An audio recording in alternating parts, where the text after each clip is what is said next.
সোহান এক গরিব ছেলে, ছেঁড়া ব্যাগ নিয়ে শহরের রাস্তায় কাগজ কুড়ায়। কিন্তু রাতে যখন শহর ঘুমিয়ে পড়ে, সে জেগে থাকে। পুরনো এক খাতায় লেখে নিজের স্বপ্ন। একদিন এক বুড়ো লোক তার লেখা পড়ে, দেখে তার খাতাটি একদম ছেঁড়া। তাই বুড়ো লোকটি সোহানকে চুপচাপ দিয়ে যায় একটি নতুন খাতা। সেই খাতার প্রথম পাতায় সোহান লেখে, আমি লেখক হব। বছর ঘুরে যায়। ফুটপাতের পাঠশালায় এক শিক্ষিকা হঠাৎ সেই খাতাটা খুঁজে পান।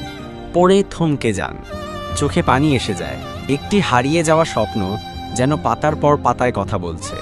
তিনি খুঁজে পান সোহানকে, ডাস্টবিনের পাশে দাঁড়িয়ে, এক সত্যিকারের প্রতিভা। কিছুদিন পর সেই লেখাগুলো বই হয়ে ছাপা হয়, the torn bag full of dreams by সোহান।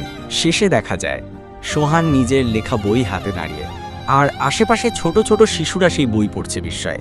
আনন্দে তার চোখে জল চলে আসে, কারণ তার স্বপ্ন আজ বাস্তব হয়েছে। যদি গল্পটি ভালো লাগে তাহলে লাইক করবেন।